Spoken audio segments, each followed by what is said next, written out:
And Federal Immigration Minister Marc Miller is with me now. Minister, welcome. You say your plan, you need to take into account the services that newcomers and Canadians need, and that includes housing. So on that front, what will be new in your approach?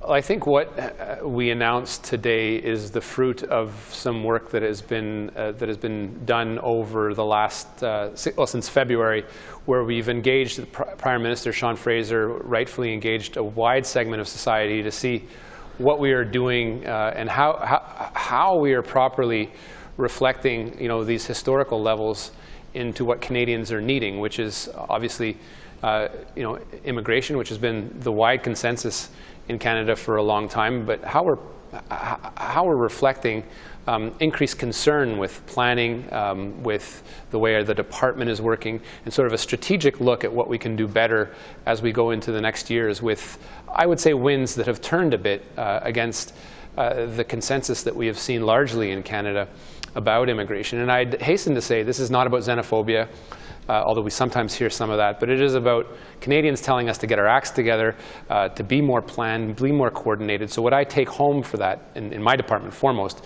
is to make sure that we continue to aggressively fight the delays we've seen in processing, that we've seen coming out of COVID in particular, that we're modernizing a system that has not necessarily been ready for the 21st century.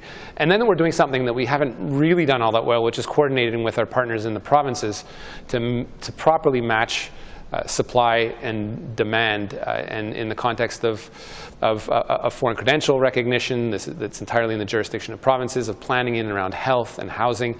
These are all issues that are complex, but will require us to play a better coordinating role, an investment role as we welcome newcomers at the levels that we have set for ourselves. Okay, I want to stay on housing and health because we are, of course, awaiting your new immigration target numbers. Now, you have been signaling that we're not likely to see a reduction in targets, but how do you maintain immigration levels at the same time tackling those issues like housing and wait lists for doctors? Yeah, and I think, looking at both sides of the equation, both supply and demand is very important. We have high expectations as to the quality of our healthcare system, for example, but what we don't often realize is that healthcare system is heavily populated, whether it's nurses or pharmacists and even doctors now, by people who are new arrivals into Canada or recent arrivals. And I think, focusing only on the pressure that newcomers will exert on the system, while it's something we can't discount, is sort of only one part of the equation. So too on housing. Housing is, planning, preparing, making sure that we're investing where we haven't invested before is key. But only looking at that from one side of the equation, I think, is faulty reasoning and unfair to the reality that we will need, for example, in the construction industry, 100,000 more workers to fulfill our ambitious plan by 2030. Those people aren't in Canada. A good chunk can be, but we'll need to have strategic immigration that recognizes that skill set as we see sort of the aging out of those particular trades. And I think industries, unions are telling us loud and clear that we need to act now. So that needs to be digested, understood better by Canadians, and that discussion needs to happen. At the same time, I think there's been a bit of a false debate about, were we to reduce by 50,000, 100,000, 200,000, what impact would that have? There isn't a single person that can credibly tell you what that exactly is. But it doesn't mean that we are blind to that reality and the concerns that these volumes present. And so that's sort of the sober look I have at the strategic immigration review that we launched today is a helpful tool.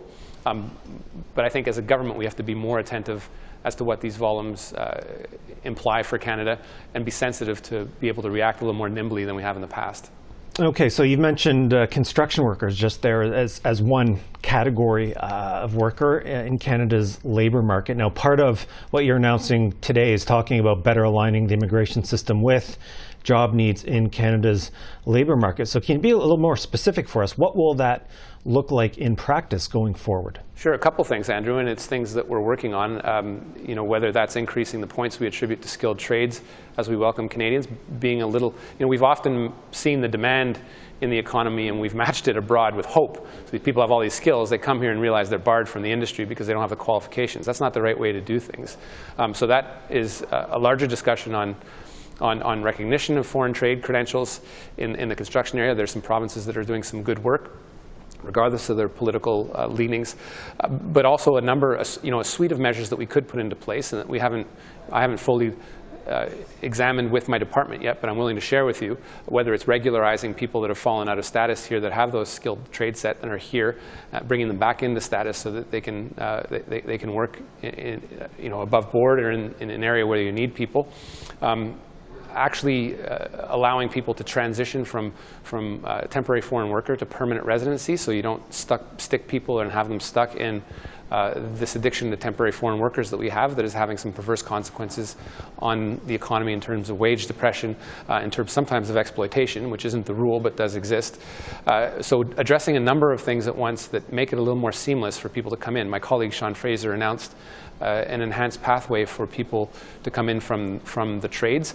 We're still looking at the results of what that will be, but I think we have to increase the efforts in making sure that those specialized skills that we're seeing and hearing from unions and employers is properly reflected in the policy instruments that we have, and that will be a constant challenge, but something I think we need to be nimble in adapting to and adjusting our public policies rather quickly to welcome people in a faster fashion.